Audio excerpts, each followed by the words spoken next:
మాతృదేవోభవ, పితృదేవోభవ, ఆచార్యదేవోభవ. ఓం నమో మాందేశ్వరాయ నమః. అందరూ బాగుండాలి, అందరికీ మంచి జరగాలి. తంత్ర జ్యోతిష్యం అనేటువంటి ఈ వీడియోలో భాగంగా మా తంత్ర జ్యోతిష విధానంలో ఒక జాతకాన్ని ఎలా ఎక్స్ప్లెయిన్ చేస్తాము అనేది మనం ఇప్పుడు తెలుసుకుంటున్నాం.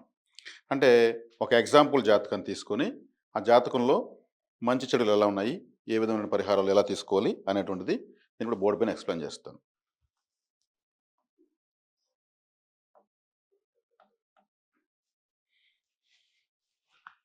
ఇక్కడ నేను చూపిస్తున్నటువంటి ఈ జాతకము 2002 డిసెంబర్ 24వ తారీఖు 3 గంటలకు 3 గంటల 3 PM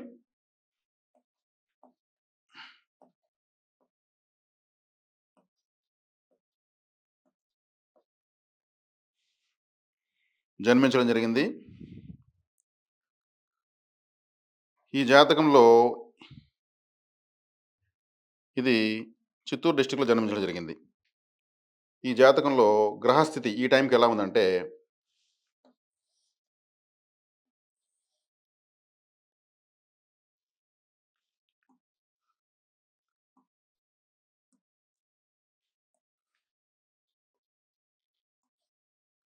మనము ద్వాదశ రాశుల యొక్క రాశి చక్రాన్ని గీసుకున్నాము.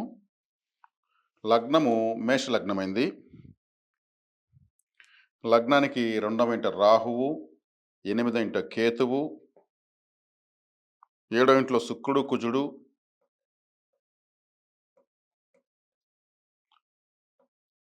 12వ ఇంట్లో మాంది, అదేవిధంగా 5వ ఇంట్లో చంద్రుడు సింహరాశి, 4వ ఇంట్లో గురువు, 3వ ఇంట్లో శనేశ్వరుడు.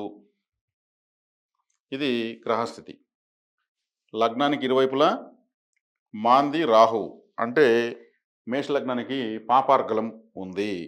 పాపార్గలం అంటే 2 పాపగ్రహాల మధ్యలో లగ్నం ఉంది, మనకు క్లియర్గా తెలుస్తుంది. కానీ లగ్నాన్ని కుజుడు శుక్రుడు చూస్తారు. అంటే ద్వితీయాధిపతి, లగ్నాధిపతి, సప్తమాధిపతి, అష్టమాధిపతి అయిన కుజ శుక్రులు చూస్తున్నారు. ఇది లగ్నానికి బలం చేకూరింది. ఎందుకంటే ఇక్కడ సప్తమాధిపతి లగ్నాధిపతి కలవడం మంచిది, ప్లస్ వాళ్ళు లగ్నాన్ని చూస్తారు. అదేవిధంగా ఇక ఈ జాతకంలో కృష్ణపక్ష పంచమి రోజు జన్మించడం జరిగింది జాతకుడు.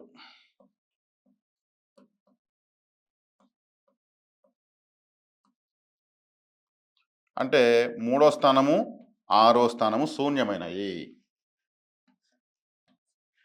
ఈ 2 స్థానాలు శూన్యమైనవి. ఇందులో బలంగా 6వ స్థానము శూన్యమైంది. అంటే ఈ కృష్ణపక్ష పంచంలో జన్మిస్తే 3, 6 అంటే 3వ స్థానం అంటే ఏమి, చేసే ప్రయత్నాలు, కమ్యూనికేషన్స్. అంటే 3వ స్థానం అంటేనే మనకు కాలపురుషుల లగ్నం. ఇది కాలపురుషుడికి మేషం లగ్నమైంది. 3వ స్థానం 6వ స్థానం చేసే ప్రయత్నాలు, 6వ స్థానం అంటే వృత్తి, సర్వీస్. కాబట్టి వీళ్ళకి సరైన ఉద్యోగం దొరకదు, చేసే పనిలో సంతోషం ఉండదు, శూన్యమైపోయింది. కాబట్టి అక్కడ ఏ గ్రహమన్నా ఉండొచ్చు, ఉండకపోవచ్చు, శూన్యమైంది శూన్యమే. కాబట్టి నెమ్మది ఉండదు. కాబట్టి శుక్లపక్ష పంచమి రోజు ఏదైనా గురు ఆరాధన చేయాలి. గురు ఆరాధన అంటే దత్తాత్రేయ, దక్షిణామూర్తి లాంటి క్షేత్రాలను సందర్శించడం మంచిది. అది కూడా శుక్లపక్ష పంచమి రోజు.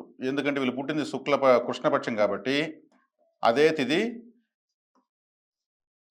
శుక్లపక్షంలో వెళ్ళి గురు ఆరాధన చేస్తే చాలు, ఈ దోషం పోతూ ఉంటుంది. అలా వెళ్ళే కొద్ది వీళ్ళు వృత్తిలో సెట్ అవుతారు, చేసే ప్రయత్నాలు సక్సెస్ అవుతాయి. తర్వాత ఈ జాతకానికి ఇరువైపులా 2 పాప గ్రహాలు ఉన్నాయి కాబట్టి పాపార్కులం పట్టింది. కాల సర్ప దోషం ఉంది. రాహుకేతుల మధ్యలోనే కదా అన్ని గ్రహాలు ఉన్నాయి.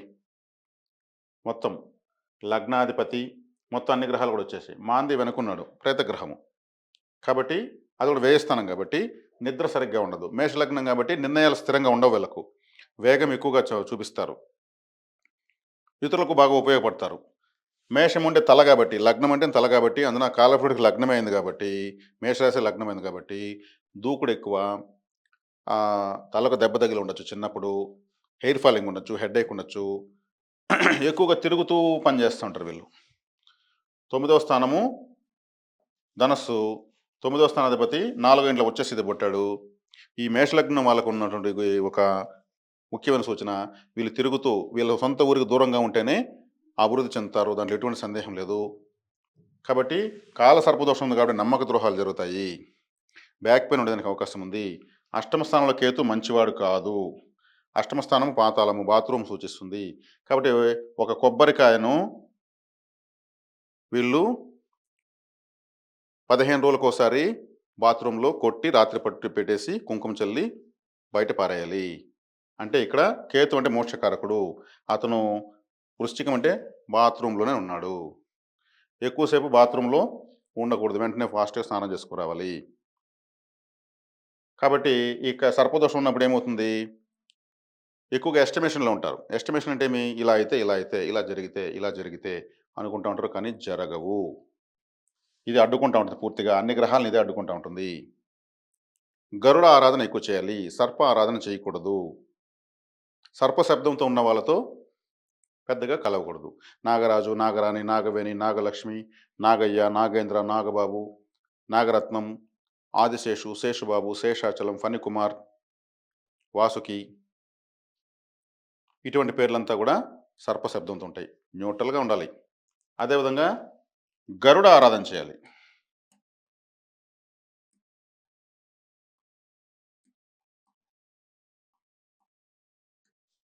గరుడ ఆరాధన చేస్తే వీళ్ళకి సర్పదోషం పోతుంది. గరుడారాధన ఎలా చేయాలి?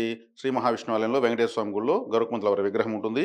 వెళ్ళి అక్కడ దీపాలు పెట్టడము, అక్కడ కూర్చోవడము, అగరబత్తులు వెలిగించడము, కొబ్బరికాయ కొట్టడము, అరటిపండ్ల నైవేద్యం పెట్టడము, అర్చన చేయించుకోవడం ఎక్కువగా వెళ్తూ వస్తూ ఉండాలి. మహావిష్ణు ఆలయంకి వెళ్తే గరుత్మంతుల దగ్గర ఎక్కువ ఉండాలి. చక్కగా కాలసర్ప దోషం నివర్తించబడుతుంది. గద్ద ఉన్నటువంటి ఉంగరము, డాలరు వేసుకోవాలి. టాటూ వేసుకోవచ్చు. గద్ద ఫోటో ఇంట్లో పెట్టుకోవచ్చు. గద్ద కనిపిస్తే నమస్కారం చేసుకోవచ్చు ఆకాశంలో. గరుడ సేవకు పాల్గొనొచ్చు తిరుమలలో. కాబట్టి ఇటువంటివి చేయడం వల్ల సర్పదోషం బలహీనపడుతూనే ఉంటుంది. ఒకసారి చేసేస్తే మీకేం సమస్య తీరిపోదు. తరచూ చేసుకుంటూనే ఉండాలి. ఇది కాలమంతా ఉంటుంది కాబట్టి మీకు గరుడారాధన నిత్య జీవితంలో ఒక భాగం అయిపోవాలి. అప్పుడు మీకు సర్పదోషము దాన్ని బలహీనం చేస్తున్నాడు. దాన్ని నిప్పులపై నీళ్లు పోస్తూ ఉన్నట్లే అనమాట. లేదంటే మళ్ళీ ప్రజ్వరులుతూ ఉంటుంది. కాబట్టి ఇక్కడ ఇంక మాంది అంటే ప్రేత గ్రహము. 12వ స్థానము. 12వ స్థానం అంటే మనం పడుకుని నిద్రపోయేటువంటి పడక గది, మన పాదాలు, దూర ప్రాంతాలు, విదేశాలు అని వస్తాయి. బెడ్ కంఫర్ట్స్ ఉండవు. బెడ్ కంఫర్ట్స్ ఉండవంటే ఏమి? నిద్ర సరిగ్గా ఉండదు. బెడ్ కంఫర్ట్స్ అంటే రేపు భార్యతో కూడా సంసార జీవితంలో గొడవలు ఉంటాయి. ఇక్కడ కుజ శుక్రులు కలిశారు. కుజుడు లగ్నాన్ని చూడడం మంచిదే. లగ్నాధిపతితో కుజుడు శుక్రుడు కలవడం మంచిదే.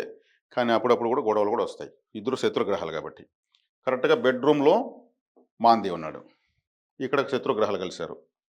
యోగమైనా కానీ అవయోగాన్ని కూడా అప్పుడప్పుడు ఇస్తూ ఉంటారు కాబట్టి మాందీశ్వర ఆరాధన చేయాలి. మాందీశ్వర ఆరాధన ఎప్పుడు చేయాలి? మాందీశ్వరుడు ఏ నక్షత్రంలో ఉన్నాడు? రేవతి నక్షత్రంలో ఉన్నాడు. కాబట్టి రేవతి నక్షత్రం శనివారం వచ్చినప్పుడు మాందీశ్వరాలకు వెళ్ళి రావాలి. రేవతి శనివారం మాందేశ్వర ఆరాధన చేసుకోవాలి. మాందేశ్వర ఆలయం ఎక్కడుంది? నేను ఎన్నో వీడియోలు చెప్పాను. తిరుపతి నుంచి చెన్నైకి వెళ్ళే దారిలో అరకోణం అనే రైల్వే జంక్షన్ దగ్గర తిరువలంగాడు అనేటువంటి ఊర్లో మాందేశ్వర ఆలయం ఉంది. అక్కడ మాందేశ్వరుడు స్వయంగా తపస్సు చేశాడు. రేవతి నక్షత్రం శనివారం నాడు వెళ్తే మంచిది.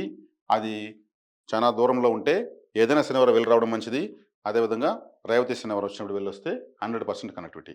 అదేవిధంగా తెలుగు రాష్ట్రాల్లో మంగళగిరిలో ఉంది, గుంటూరు కొరటిపాడు శ్మశానంలో ఉంది, మంగళగిరి శ్మశానంలో ఉంది, యాదగిరిగుట్టలో కూడా బోధానందాశ్రమంలో మాందేశ్వరులను ప్రతిష్ఠించడం జరిగింది. కాబట్టి వెళ్ళి రావాలి. అప్పుడు మాంది రాహుకేతుల యొక్క తాకడను మనం కంట్రోల్ చేసాము. ఇప్పుడు వీళ్ళు ఎఫర్ట్ ఎక్కువ పెడతారు. మామూలు ఎఫర్ట్ కాదు, బ్రహ్మాండంగా పెడతారు. మేషలగ్నం ఉంటేనే ఒక ఎఫర్ట్, ఒక బ్రెయిన్ బాగా 100% యూస్ చేస్తారు. రిజల్ట్ రాహుకేతుల వల్ల తగ్గుతూ ఉంది. కాబట్టి చక్కగా ఇప్పుడు ఈ పరిహారాల వల్ల ఇది కంట్రోల్ అవుతుంది. తిథి శూన్యము 3, 6 తిథి శూన్యాలకు శుక్లపక్ష పంచమి రోజు గురు ఆరాధన, శ్రీకాళహస్తిలో దక్షిణామూర్తి ఆరాధన, లేదంటే శివాలయంలో దక్షిణామూర్తి, దత్తాత్రేయ లాంటి క్షేత్రాలకు శుక్లపక్ష పంచమి రోజు మాత్రమే ఏ పక్షంలో పుట్టారో ఆ పక్షానికి ఆపోజిట్ అదే తిథి రోజు వెళ్ళాలి. ఇది తర్వాత ఈ జాతకంలో చెప్పుకోదగ్గ విషయం నెక్స్ట్ పాయింట్ ఏంటంటే గురువు శని వక్రించారు. వక్రం, శని వక్రం, 2 గ్రహాలు వక్రంలో ఉన్నాయి.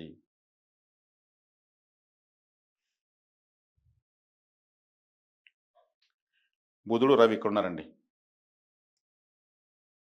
అంటే రవి బుధులు 9లో ఉన్నారు. శని నేరుగా చూస్తాడు, వక్రించి చూస్తాడు. కాబట్టి రవికి 7, 8 స్థానాల్లో గురు శనులు వక్రించారు. కాబట్టి గురు శనులు అంటే గురువు ధనకారకుడు, డబ్బు రాదు, వచ్చినా నిలవదు, లేదు చాలదు. ఏ ఆలయానికి వెళ్ళినా ఫలితం రాదు. గురువు అంటే ఆలయము, కాబట్టి ఫలితం రాదు. బంగారు నిలవదు. పిల్లలు కనీసం ఒక్కసారైనా అభాషణ అవుతుంది, సంతానకారకుడు కాబట్టి. అందున ఉచ్చ స్థితిలో వక్రిస్తే నీచం. ఉచ్చులో వక్రిస్తే నీచం. అందున శనేశ్వరుడు వక్రించాడు. ఎక్కడ? తిథి శూన్యంలో వక్రించాడు. శని అంటే వృత్తికారకుడు. మనం చేసే ప్రతి పని శనేశ్వరుడే. మనం నడిచే నడక శనేశ్వరుడే. మన కాళ్ళు శనేశ్వరుడే. మన చెప్పులు శనేశ్వరుడే. మన ఇంట్లో ఊడ్చే చీపురు కట్ట శనేశ్వరుడు ఆయుధమే. మనం చేసే ప్రతి పని శనేశ్వరుడు కాబట్టి ఈ వక్రత్వాన్ని పోగొట్టాలంటే చేయాల్సినటువంటి వ్యక్తిగత పరిహారాలు ఇప్పుడు చెప్తాను. గురు వక్రత్వాన్ని పోగొట్టాలంటే గురువు ధనకారుడు కాబట్టి డబ్బుని రివర్స్లో కౌంటింగ్ చేయాలి. రివర్స్ కౌంటింగ్ అంటే ఎలా? అందరూ గాంధీ మహాత్మును లెక్క పెడతారు. దాన్ని బోలించి లెక్క పెట్టాలి. ఒక నోటు పైకి, ఒకటి కిందికి, ఒకటి ముందుకి, ఒకటి వెనక్కి, ఇలా లెక్క పెట్టడం వల్ల గురువు వక్రత నశిస్తూ ఉంటుంది.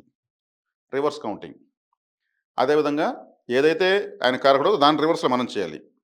అదేవిధంగా గురువు అంటే ఆలయము.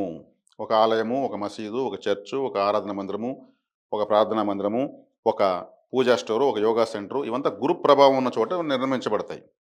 కాబట్టి ఏ ఆలయానికి వెళ్ళినా ఫలితం రావడం లేదు. ఇక్కడ గురువు వక్రం కాబట్టి గుడిలోకి వెళ్ళి వెనక్కొచ్చి మళ్ళీ లోపలికి వెళ్ళాలి. గుడిలో వక్రించి గుడిలోకి వెళ్ళి ప్రార్థించడం వల్ల మీకు ఫలితం వస్తుంది. జస్ట్ ఒక 2 ఫీట్స్ లేదా 4 ఫీట్స్ కూడా రావచ్చు. లేదా వినాయకుడి దగ్గరికి వెళ్ళి వెనక్కి వచ్చేయచ్చు. ధ్వజస్తంభం కానించి వెనక్కి రావచ్చు. లేదు గాలిగోపురం దాటిన వెంటనే కూడా వెనక్కి వచ్చి లోపలికి వెళ్ళచ్చు. దీనికి అయ్యే ఖర్చు ఏం లేదు. ఇలా గుడిలో వక్రిస్తూ ఉంటే గురుగ్రహ వక్రత నశిస్తుంది. అదేవిధంగా గురువు అంటే బంగారు. బంగారు పెద్దగా నిలవదు మీకు. కాబట్టి గురువారం రోజు అవసరం లేకపోయినా 1 గ్రాము 2 గ్రాముల బంగారు మీరు తాకట్టు పెట్టాలి. అవసరం లేకపోయినా పెట్టాలి. అది కూడా ఆశ్లేష నక్షత్రంలో వక్రించాడు గురువు. కాబట్టి గురువారం బుధహోరలో 1 గ్రాము 2 గ్రాముల బంగారు మారవాడి దగ్గర ఓ 1000 రూపాయలకు 2000కి పెట్టించాలి. ఇది పరిహారంగా పెడుతున్నాం, అవసరం కోసం కాదు. పెట్టి మళ్ళీ గురువారం బుధహోరలో మళ్ళీ విడిపించుకురావాలి. ఇట్లా నెలకొకసారి గురువారం పెట్టడం, గురువారం విడిపించడం, ఇట్లా బంగారాన్ని ముందుకి వెనక్కి వక్రం చేయడం వల్ల గురు వక్రత నశిస్తూ ఉంటుంది. అదేవిధంగా గురువు అంటే గురువారం రోజు ఒక ఎల్లో కలర్ రిబ్బన్, ఒక క్లాత్ ముక్కలు కత్తిరించి నీటిలో కలపచ్చు. అంటే ఇవన్నీ వక్రం చేయడం వల్ల మైనస్ మ్యాథమెటిక్స్ ఎలా ప్లస్ అవుతుందో ఇక్కడ గురువు యొక్క కారకత్వాలు మనం వక్రంగానే చేయాలి. ఇది మీరు చేసుకోవాల్సింది. ఇవి చేస్తూ ఉంటే గురువు వక్రత నశిస్తాం, మనమే స్వయంగా నశింపజేసినట్టు ఉంటుంది. తర్వాత శనేశ్వరుడు వక్రంలో ఉన్నాడు. శని అంటే మన కాళ్ళు కాబట్టి నడక, కాబట్టి మనం రివర్స్ వాకింగ్ చేయాలి. డైలీ ఒక 10 అడుగులు 20 అడుగులు వెనక్కి సరదాగా స్కై వాకింగ్ లాగా చేయడం వల్ల శని వక్రత నశిస్తూ ఉంటుంది. రాళ్ళు రప్పలు ముండ్లు ఉండే చోట కాకుండా మీరు ఇంట్లో కూడా చేయొచ్చు. సరదాగా ఒక 10 to 20 ఫీట్స్ వరకు మీ ఓపికను బట్టి రివర్స్ వాకింగ్ చేయడం వల్ల శని వక్రత నశిస్తుంది. కుడికాలు చెప్పు ఎడంకాలకి, ఎడంకాలు చెప్పు కుడికాలకు వేసుకుని మళ్ళీ మామూలుగా గుర్తొచ్చాడు ఒకసారి చేస్తే చాలు రోజులో. అదేవిధంగా ఆయన యొక్క ఆయుధము చీపురు కట్ట. చీపురు కట్టలు శనివారం రోజు శివాలయానికి ఇస్తే మంచిది. మరి శివాలయానికి ఏ టైంలో పర్టికులర్ టైం ఏమైనా కావాలనుకుంటే కుజహోరలో ఇస్తే మంచిది. ఎందుకంటే మృగశిర నక్షత్రంలో వక్రించాడు. కుజహోరలో ఇవ్వచ్చు. ఆలయ శుభ్రతకు మనం ఎప్పుడైతే కారకులవుతామో చీపురు కూడా ముందుకి వెనక్కి వక్రం చేస్తేనే శుభ్రం అవుతుంది ఆలయం. ఏదైనా ఇల్లైనా ఏదైనా సరే. కాబట్టి దాన్ని మనం ఇవ్వచ్చు. అదేవిధంగా బ్లాక్ కలర్ క్లాత్ ఒక రిబ్బన్ ఒకటి ముక్కలు కత్తిరించి నీటిలో కలపచ్చు శనివారం రోజు. ఇవి చేయడం వల్ల ఈ వక్రత్వాలు వ్యక్తిగత పరిహారాలు అంటారు, వీటిని ఖచ్చితంగా మీకు పనిచేస్తాయి. తర్వాత ఇప్పుడు మనం నెక్స్ట్ పాయింట్కి వెళ్దాం. ఏ గ్రహం వక్రించిందో ఆ గ్రహాలకు మనము పరిహారాలు చెప్పుకోవాలి.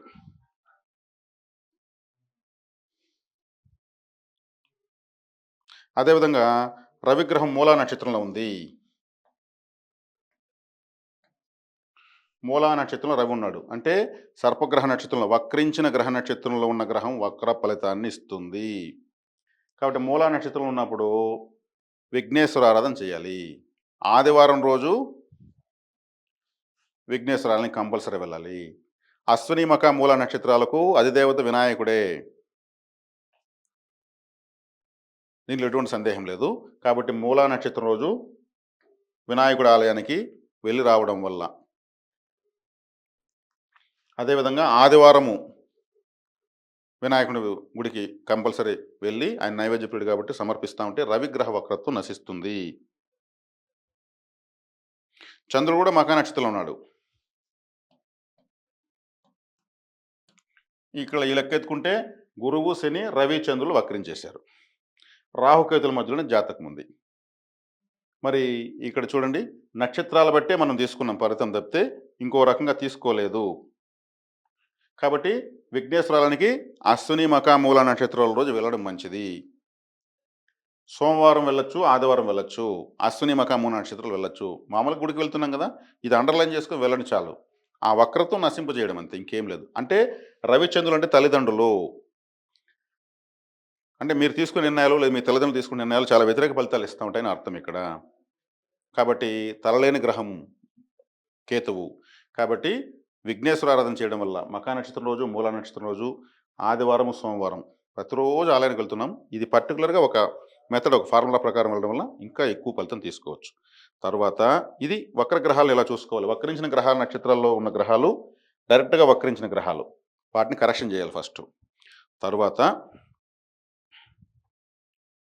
ఇక్కడ శనిగ్రహం యోగ గ్రహమైంది. శని యోగి, యోగమయ్యాడు, వక్రించేశాడు.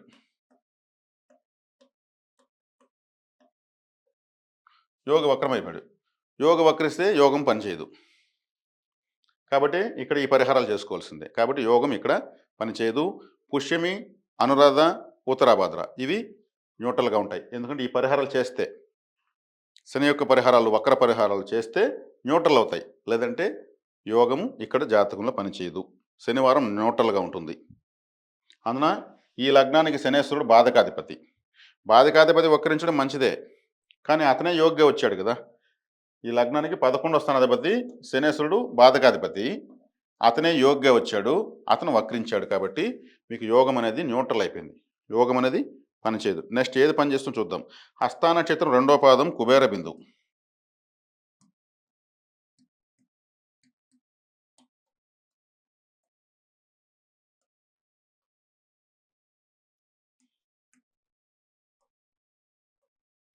హస్తా నక్షత్రం 2వ పాదం అంటే హస్తా నక్షత్రం 2వ పాదం ఉన్నప్పుడు మీరు శివాలయానికి వెళ్ళొస్తే చాలు. 2వ పాదం అంటే ఎలా కనుక్కోవాలి. నక్షత్రం 24 గంటలు ఉంటుంది. ప్రతి నక్షత్రం 4 పాదాలు ఉంటాయి. ఒక్కో పాదం 6 గంటల సేపు ఉంటుంది. స్టార్టింగ్ 6 అవర్స్ తర్వాత సెకండ్ 6 అవర్స్ మీకు కుబేర బిందు. ఈ సమయంలో శివాలయానికి వెళ్తే మీకు చేసే ఫైనాన్షియల్ ప్రయత్నాలు సక్సెస్ అవుతాయి. హస్తా నక్షత్రం అంటే ఆరెంజ్ పండు, కాబట్టి ఆరెంజ్ జ్యూసు, ఫ్రూట్స్, చాక్లెట్స్ ఎక్కువ తీసుకోవచ్చు. అదే టైంలో కుబేరుడికి ఆలయాలు ఎక్కడున్నాయి. బ్యాంకులు, బంగారు షాపులే కుబేరుడికి ఆలయాలు. కాబట్టి బంగారు షాపులు సరదాగా తిరిగేసి రావచ్చు, బ్యాంకులో సరదాగా తిరిగేసి రావచ్చు, లేదా బ్యాంక్ అకౌంట్ ఓపెన్ చేసుకోవచ్చు, బంగారు కొనుక్కోవచ్చు, అక్కడ కొంచెంసేపు కూర్చొని రావచ్చు, బ్యాంక్ అకౌంట్ ఓపెన్ చేసుకోవచ్చు, చిట్ ఫండ్లో చిట్ వేసుకోవచ్చు, ఏటీఎం చెక్ బుక్ అప్లై చేసుకోవచ్చు, ఆర్డీలు, ఎఫ్డీలు, మ్యూచువల్ ఫండ్స్ ఏర్పాటు చేసుకోవచ్చు. ఇంట్లో ఉండి ఒకటి పెట్టి దానిలో డబ్బులు వేయడం కూడా స్టార్ట్ చేయొచ్చు, చేరుతుంది. కుబేరుడికి ఆ పదవి ఇచ్చిన శివుడే కాబట్టి శివాలయానికి వెళ్ళి రావచ్చు. తర్వాత మకా నక్షత్రం 3వ పాదం.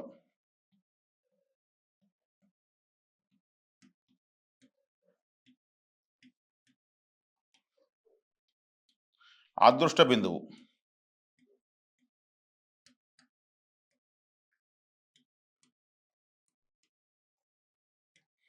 అదృష్టాన్ని ఇచ్చేటువంటిది మకా నక్షత్రం 3వ పాదం. మీరు పుట్టింది మకా 2వ పాదం, మీకు 3వ పాదం అదృష్ట బిందువు. అంటే మకా నక్షత్రానికి దానికి ఎవరు వస్తారు. పితృదేవతలు, మీ ఫోర్ ఫాదర్స్. మకా నక్షత్రం రోజు మీ పెద్దవాళ్ళను ఫోటోలు పెట్టి, నైవేద్యాలను పెట్టి నమస్కారం చేసుకోవడం వల్ల జాతకంలో అదృష్టం పెరుగుతుంది. సింపుల్ అయిపోయింది. మనకు కావాల్సిన అదృష్టమే కాబట్టి దీన్ని పట్టుకోవాలి. కుబేర బిందుని, మా అదృష్ట బిందుని. ఈడు యోగం పనిచేయడం లేదు కాబట్టి దీన్ని మనం వదిలేయాలి. యోగికి బలం లేదు అందువల్ల. తర్వాత ఈ జాతకంలో చంద్రుడు అవయోగి.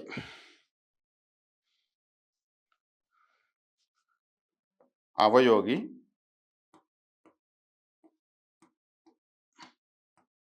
చంద్రుడు. చంద్రుడు అంటే మనసు కారకుడు. ఆయన కూడా మకా నక్షత్రంలో ఉన్నాడు. కాబట్టి చంద్రుడు అవయోగం ఉన్నప్పుడు ఏం చేయాలి? చంద్రుడి బలం ఎక్కడ ఎక్కువ ఉంది? తిరుమలలో ఉంది. తిరుమల పర్వతం పైన చంద్రగ్రహ ప్రభావం 100% ఉంది. అందుకే అక్కడ చల్లగా ఉంటుంది. ప్రపంచాన్ని ఆకర్షిస్తుంది వశీకరం కాబట్టి. తిరుమలకు వెళ్ళడం వల్ల మీకు యోగం లేదని అర్థం. అవయోగి అవయోగం పెరుగుతుంది. కాబట్టి మీరు సోమవారం రోజు రోహిణి హస్తశ్రవణ నక్షత్రం రోజు మీరు ఏ పనులు చేసినా పని చేయవు. పౌర్ణమి పూజలు కూడా మీకు పెద్దగా పని చేయవు. తిరుమలలో ఉన్న వెంకటేశ్వర స్వామి కన్నా మీరు మామూలుగా ఉన్న చోట ఇంకెక్కడైనా వెంకటేశ్వర స్వామి దర్శించుకోవచ్చు. అక్కడ మీకు యోగం లేదు. కాబట్టి మీరు వెళ్ళొచ్చు, రావచ్చు, నేను కాదనలేదు. కాకపోతే మీకు అక్కడ పెద్దగా ఏమీ ఫలితం ఉండదు. సాధారణంగానే ఉంటుంది. కాబట్టి సోమవారం కలిసి రాదు. తెలుపు రంగు వస్త్రం అవయోగ్యత చంద్రుడు తెలుపు రంగు వస్త్రం ముక్కలు కత్తిరించి నీళ్ళలో కలపడం మంచిది. పాలు పాల పదార్థాల వ్యాపారము, ఫుడ్ రిలేటెడ్, అగ్రికల్చరు, ట్రావెల్సు, విదేశీ ప్రయాణాలు ఇవన్నీ కలిసి రావు. ఇవన్నీ చంద్రకారకత్వాలు. ఫుడ్ రైస్ అంటే చంద్రుడే. కాబట్టి మీరు ఇటువంటి వ్యాపారాలు చేయకూడదు. అవయోగ కాబట్టి. తర్వాత మీకు నెక్స్ట్ పాయింట్, పూర్వాషాఢ నక్షత్రం నిర్జీవమైంది. పూర్వాషాఢ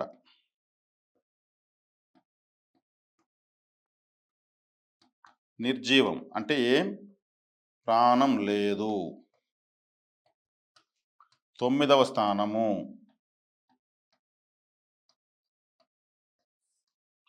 9వ స్థానం అంటే మీ తండ్రి పితృదోషం ఉంది, నిర్జీవం అయిపోయింది కాబట్టి. 9వ స్థానం అంటే ఆలయము, ఏ టెంపుల్కి వెళ్ళి ఇంతవరకు ఫలితం మీ జాతకానికి రాలేదు. 9వ స్థానం అంటే గురువు, కాబట్టి గురువుల అనుగ్రహం లేదు, కాబట్టి అంతే విద్య సరిగ్గా రాలేదని అర్థం. అదేమో 9వ స్థానం అంటే దూర ప్రాంతాలు, కాబట్టి విదేశాలకు కూడా వెళ్ళాలంటే కూడా బలం లేదు, వెళ్ళిన సాధారణ జీవితం ఉంటుంది. కాబట్టి ఈ నిర్జీవత్వాన్ని పోగొట్టాలంటే ఏం చేయాలంటే పూర్వాషాఢ నక్షత్రం రోజు సుబ్రహ్మణ్య స్వామి దర్శనం చేసుకోవాలి.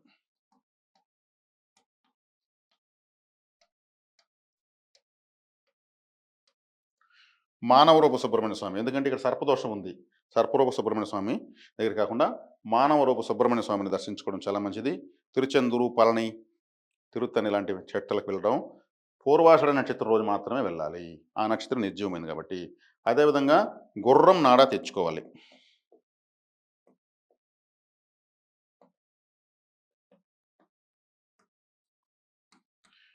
పూర్వాషాఢ నక్షత్రం రోజు గుర్రం నాడా సింహద్వారానికి వెలుపల వైపు ఏ షేప్లో బిగించాలి?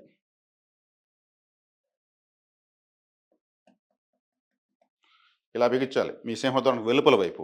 అప్పుడు నిర్జీవత్వం పోతుంది. సుబ్రహ్మణ్య స్వామి ఆరాధన చేసుకోవాలి. ఇది నిర్జీవత్వాన్ని పోగొడుతుంది. ఆ తర్వాత మీకు దైవబలం యాడ్ అవుతుంది. ఏ టెంపుల్కి వెళ్ళినా ఆ తర్వాత ఫలితం వస్తుంది. గుళ్ళోకి ఏ టెంపుల్కి వెళ్ళినా లోపలికి వెళ్ళి బయట రావాలి. జ్యేష్ఠ నక్షత్రం 3వ పాదము దురదృష్ట నక్షత్రము. జ్యేష్ఠ 3వ పాదము దురదృష్టం.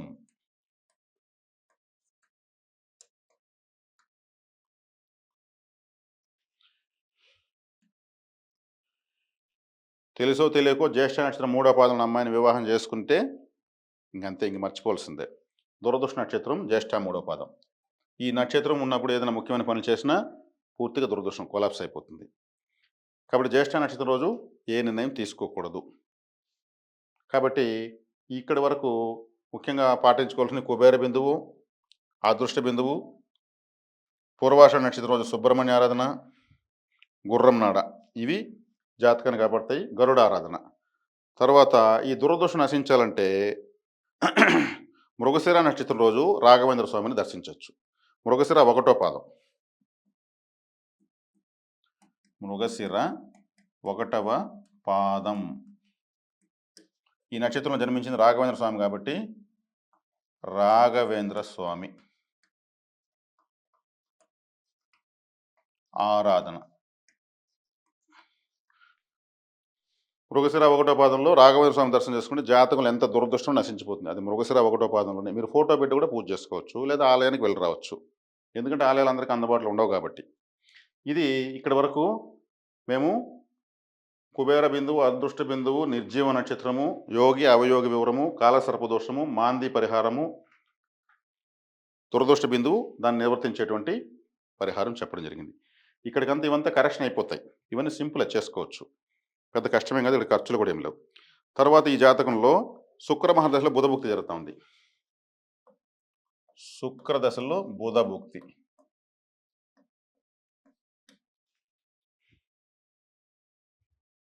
శుక్రుడు విశాఖ నక్షత్రంలో ఉన్నాడు. బుధుడు ఉత్తరాషాఢ నక్షత్రంలో ఉన్నాడు. చూడండి, శుక్రుడు ఇక్కడ విశాఖ నక్షత్రంలో ఉన్నాడు. బుధుడు ఉత్తరాషాఢంలో ఉన్నాడు. ఉత్తరాషాఢ నక్షత్రానికి అధిపతి రవి. రవి గ్రహం మూలాల ఉంది, అంటే వక్రించిపోయినాడు రవి. శుక్రుడు విశాఖ నక్షత్రంలో ఉన్నాడు. విశాఖకి అధిపతి గురువు. గురువు కూడా వక్రంలో ఉన్నాడు. అంటే గ్రహము ఏ నక్షత్రంలో ఉంది, ఆ నక్షత్రానికి అధిపతి ఎలా ఉన్నాడు. గురువు వక్రంలో ఉన్నాడు, రవి గ్రహము కేతు నక్షత్రంలో వక్రంలో ఉన్నట్టు లెక్క. అంటే వక్ర ఫలితాన్ని ఇస్తున్నాడు. అంటే ఇప్పుడు ఏమవుతుంది, 2 వక్ర గ్రహాల దీంట్లో పోతున్నట్టు జాతకం. కాబట్టి ఇక్కడ ఫలితం రాదు. శుక్రదశ నాకు ఓహోని జరుగుతుంది. శుక్రుడు ఇక్కడ కుజుడితో ఉన్నాడు, అంటే వక్రించిన గ్రహ నక్షత్రంలో ఉన్నాడు. కాబట్టి ఇక్కడ శుక్రుడు ఈ లగ్నానికి కూడా మంచివాడేం కాదు. కాబట్టి ఇక్కడ వచ్చేకాడికి ఏ దశ అయినా, ఏ భుక్తి అయినా, ఇంకా రాబోయే దశలో భుక్తులు కూడా యోగించాలంటే కొన్ని ఆలయాలు ఉంటాయి. ఆ ఆలయాలకు 9 గ్రహాలకు మేము ఆలయం చార్ట్ ఇచ్చేస్తాం. ఈ ఆలయాలకు సంవత్సరంలో 1 లేదా 2 సార్లు వెళ్ళొస్తే కూడా చాలు. ప్రతి నెల వెళ్ళాలంటే ఎవరు వెళ్ళారు. కాబట్టి నేను లగ్నం నుంచి మాంది వరకు ఆలయ వివరాలు రాస్తాను. లగ్నం యాక్టివేట్ కావాలంటే శుక్లపక్ష ద్వాదశి,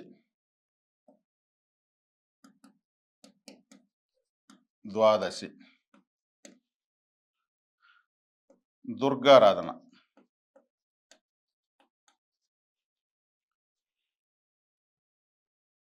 అదేవిధంగా రవిగ్రహము, కృష్ణపక్ష చవితి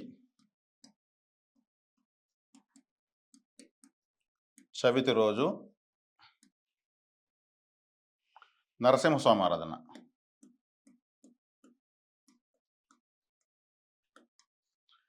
చంద్రుడికి కృష్ణపక్ష పంచమి,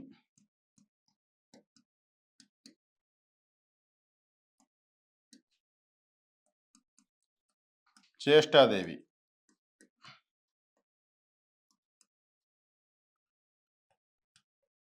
కుజుడికి కృష్ణపక్ష ద్వాదశి,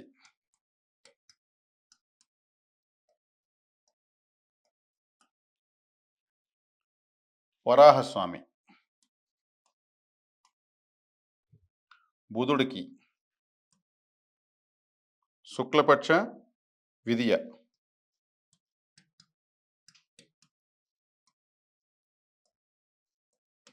వరాహస్వామి, గురువుకి కృష్ణపక్ష చవితి,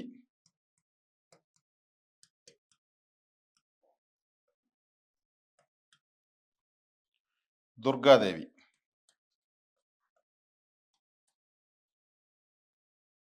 శుక్రుడికి పౌర్ణమి రోజు కృష్ణపక్ష ద్వాదశి, వరాహస్వామి, శనిగ్రహానికి పౌర్ణమి రోజు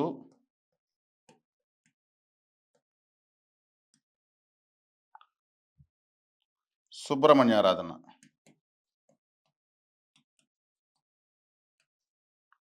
రాహుగ్రహానికి శుక్లపక్ష త్రయోదశి,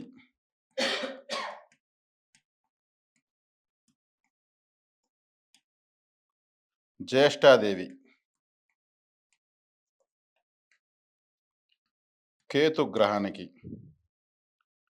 కృష్ణపక్ష త్రయోదశి,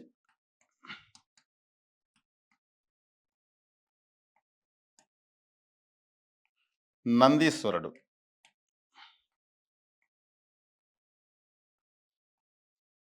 మాంది గ్రహానికి శుక్లపక్ష నవమి,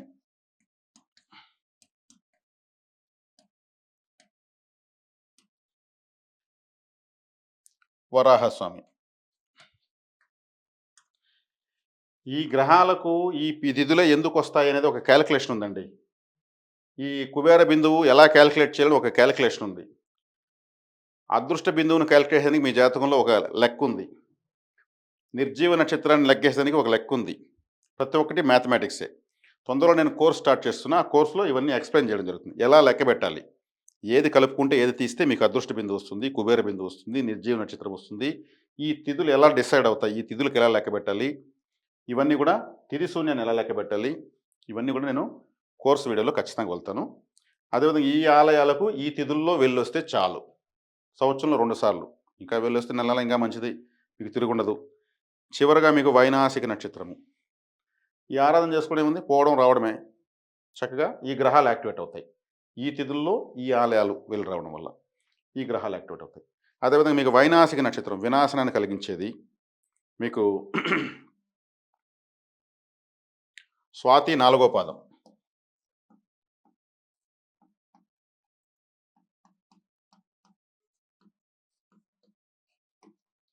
స్వాతి నక్షత్రం నరసింహస్వామి పుట్టాడు. కాబట్టి మీరు నరసింహస్వామి ఆరాధన స్వాతి నక్షత్రం చేయకూడదు. స్వాతి నక్షత్రం అంటే కాఫీ, తేనె పెద్దగా తీసుకోకూడదు. ఈ స్వాతి 4వ పాదంలో ఉన్నటువంటి రోజుల్లో ఏ ముఖ్యమైన పని చేయకూడదు. ఈ నక్షత్రం ఉన్న వాళ్ళతో సఖ్యతగా ఉండకూడదు. తేనె కలర్ మీకు సెట్ అవ్వదు. కాఫీ కలర్ కూడా సెట్ అవ్వదు. ఈ స్వాతి నక్షత్రం 4వ పాదం ఉన్నప్పుడు మీరు ఏదన్నా హెల్త్ చెకప్ చేసుకుంటే మంచిది. ఇది వైనాశికం కదా! వినాశనం చేస్తుంది. అంటే అనారోగ్యం నాశనం చేసేస్తుంది. అంటే మీరు ఆరోగ్యంగా ఉంటే కూడా చేసుకోవాలి. బీపీ చెక్ చేసుకోవడం, హార్ట్ బీట్ చెక్ చేసుకోవడం, హాస్పిటల్‌కి ఒక 10 నిమిషాలు ఉండేసి రావడం. ఏదో ఒకటి ట్రీట్మెంట్ అంటే ట్రీట్మెంట్ చేసుకోవడం వల్ల ఫ్యూచర్‌లో అనారోగ్యాలు నశించిపోతాయి. వైనాశికం వినాశనం చేస్తుంది. అదేవిధంగా స్వాతి 4వ పాదం ఉన్నప్పుడు మీరు ఏదైనా అప్పులుంటే కట్టొచ్చు. అప్పులు అంటే కరెంట్ బిల్‌తో సహా మీరు ఏదైనా కట్టొచ్చు. అలా కడుతూ రావడం వల్ల తొందరగా అప్పులు తీరుతాయి. అదే స్వాతి 4వ పాదం ఉన్నప్పుడు దుర్గాదేవి ఆరాధించి శత్రువుల పేర్లు చెప్తే శత్రు నాశనం. అంటే శత్రువులు లేరు, అప్పులు లేవు, అనారోగ్యాలు లేవంటే జీవితం అంతా బాగున్నట్టే. కాబట్టి ఈ టైంలో మీరు మంచి పని చేయకూడదు. చేస్తే అది కూడా చెడిపోతుంది. ఏం చేసేదంతా చెడిపోతుంది కాబట్టి మిమ్మల్ని బాధ పెట్టే పనులే చేయాలి. ఇది స్వాతి 4వ పాదం వైనాశికం అనేది కూడా నేను క్యాలిక్యులేషను కోర్స్ వీడియోస్‌లో ఇవ్వడం జరుగుతుంది. తొందరలో ఆ కోర్స్ ప్రిపేర్ చేస్తున్నాము. తంత్రజ్యోతిష విధానంలో ఇవన్నీ ఎలా క్యాలిక్యులేట్ చేస్తారు. మీకు మీరే చూసుకోవచ్చు. మీరు ఎవరికైనా చూడొచ్చు. ఇలా జాతకం తీసుకోగానే అలా టపటపా అని చెప్పొచ్చు. ఆ విధమైనటువంటి కోర్స్ ట్రైనింగ్ మేము తొందరలో స్టార్ట్ చేస్తున్నాము. కాబట్టి ఇది వైనాశిక నక్షత్రంలో ప్రతి గ్రహానికి ఉంటుంది. ప్రతి గ్రహానికి ఉంటుంది. మీకు అప్పులను, శత్రువులను, రోగాలను నాశనం చేసేటువంటి పాదం మాత్రం స్వాతి 4వ పాదం. కాబట్టి చంద్రుడికి కూడా ఉంటుంది, రవికి ప్రతి ఒక్కదానికి ఉంటుంది. ఏ గ్రహం కూడా తనకు తనకు వైనాశిక నక్షత్రం తాను ఉండకూడదు. ఈ గ్రహాలు కూడా ఉన్న నక్షత్రాలు ఈ గ్రహానికి ఈ గ్రహాలకు ఈ నక్షత్రం వైనాశికం కాకూడదు. అప్పుడు ఆ దశ వచ్చినా, ఆ భుక్తి వచ్చినా, గోచారంలో అది జన్మంలోకి వచ్చినా మీకు నష్టాలు జరుగుతాయి. కాబట్టి తంత్రదోష విధానంలో ఈ ప్రత్యేకమైనటువంటి ఈ క్యాలిక్యులేషన్స్‌తో మీకు చెప్పడం జరుగుతుంది. ఇప్పుడు అన్ని గ్రహాలు యాక్టివేట్ అవుతా ఉన్నాయనుకోండి, దశాభుక్తులన్నీ బ్యాలెన్స్ అవుతాయి కదా! వ్యతిరేక గ్రహం కూడా ఇక్కడ ఈ ఆలయానికి ఈ టైంలో వెళ్ళడం వల్ల మీకు వ్యతిరేకతను కోల్పోతుంది. ఇప్పుడు వెళ్ళాలంటే ఈ తిథులు మాత్రం చాలు. ఇవన్నీ ప్రతిరోజు రావు. నెలకోసారి వస్తాయి. నేను సంవత్సరంలో 2 సార్లు చెప్తున్నాను. మీరు నెలలా వెళ్తే కూడా గొప్పదే. కాబట్టి వెళ్ళి అక్కడ మీ వంతుగా మీరు ఏదైనా ఆలయంలో ఉండీలో సమర్పించుకొని, మీకు కుదిరితే ఇంకేదైనా పూజ చేసుకొని, జస్ట్ స్పెండ్ చేసి రావడం చాలా మంచిది. ఈ ఆలయాలు కూడా మీకు అందుబాటులో ఉంటాయి. జ్యేష్ఠాదేవి ఆలయం మాత్రం మీకు కంచి దగ్గర పెరునగర్ అనే ఊర్లో ఉంది. కంచి నుంచి పాండిచ్చేరికి వెళ్ళే రూట్‌లో 24 కిలోమీటర్ల దూరంలో ఉంది. సుమారు 1500 సంవత్సరాల టెంపుల్ అది. ఇక వరాహస్వామి టెంపుల్ ఎత్తుకుంటే తిరుమల, విజయవాడ ప్రకాశం బ్యారేజ్ పైన ఉంది, సింహాచలంలో ఉంది, సికింద్రాబాద్ ప్యాటర్న్ సెంటర్లో ఉంది. తిరుమలకి వీళ్ళు వెళ్ళకూడదు కాబట్టి సింహాచలం లాంటి ప్రదేశాలకు వెళ్ళొచ్చు. మైసూరు దగ్గర కూడా ఉంది. తర్వాత తీసుకుంటే సుబ్రహ్మణ్య స్వామి ఆలయం తీసుకుంటే మానవ రూపం అని చెప్పాను కాబట్టి తిరుత్తని, తిరుచెందూరు, తిరుపరగుండ్రం, పళని, పలముదురు సోలై, సోమమలై ఇట్లా 6 క్షేత్రాలు ఉన్నాయి, వెళ్ళొచ్చు. అదేవిధంగా నందీశ్వరుడు ప్రతి శివాలయంలో ఉంటాడు. ఆ నరసింహస్వామి ఆరాధన కృష్ణపక్ష చవితి రోజు మాత్రం వచ్చింది. ఆ రోజు వెళ్ళాలి. దుర్గాదేవి మీకు గ్రామ దేవతను ఆరాధిస్తే కూడా చాలు. కాబట్టి ఈ ఆలయాలు యొక్క వివరం ఇది. కాబట్టి ఈ తిథుల్లో మాత్రం మీకు ఆ ఆలయాల్లో ఆ దేవతల దగ్గర పర్మిషన్ ఉంది. కాబట్టి ఇవి ముఖ్యంగా చూసుకోవచ్చు. డబ్బులు రావడానికి, అదృష్టం పెరగడానికి, దురదృష్టం నశించడానికి, నిర్జీవత్వం పోవడానికి. యోగి, అవయోగి బలహీనంగా ఉన్నారు. కాబట్టి ముఖ్యంగా ఇప్పుడు ఇంకొక పాయింట్ మీకు చెప్పడం మర్చాను. కరణదేవత. జ్యేష్ఠాదేవి కరణదేవత.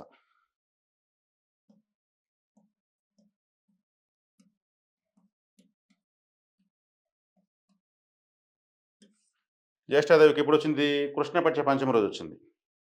కాబట్టి కరణదేవత ఆలయము మీకు కంచి దగ్గర ఉంది. కాబట్టి మీకు కరణంతో సహా చెప్పడం జరిగింది. తిథి, వారం, యోగము, కరణము అన్నీ కూడా మీకు ఇప్పుడు చెప్పడం జరిగింది. ఇది ఈ తంత్రజ్యోతిష విధానంలో ఇలా ఎక్స్‌ప్లెయిన్ చేస్తాం. కాబట్టి ప్రతి దశ, ప్రతి భుక్తి ఏ దశకి ఏ భుక్తి అన్నా రాని మీకు అపార నష్టం జరగకుండా మంచి భుక్తులు మంచి దశలో విశేష యోగంగా పెరిగేట్లుగా మీకు ఇలా చెప్పడం జరుగుతుంది. కాబట్టి ఇది క్లుప్తంగా మీకు అర్థమైంది అనుకుంటాను. ఇది ఎగ్జాంపుల్ చార్ట్. ఇటువంటి ఎగ్జాంపుల్ చార్ట్స్ ఎలా ఉంది మీరు కింద కామెంట్ రూపంలో తెలియజేయండి. మీరు చేసేటువంటి కామెంట్స్, లైక్, షేరు మాకు మంచి బూస్టప్. ఇంకా మరిన్ని జాతకాలు నేను ఎక్స్‌ప్లెయిన్ చేస్తాను. ఇప్పుడు మేష లగ్నంలో చెప్పాను. ఇంకో చార్ట్ ఇవన్నీ వింటా ఉంటే మీకు కూడా చాలా వరకు నాలెడ్జ్ వస్తుంది. జ్యోతిషం అందరూ తెలుసుకోండి. శుభం.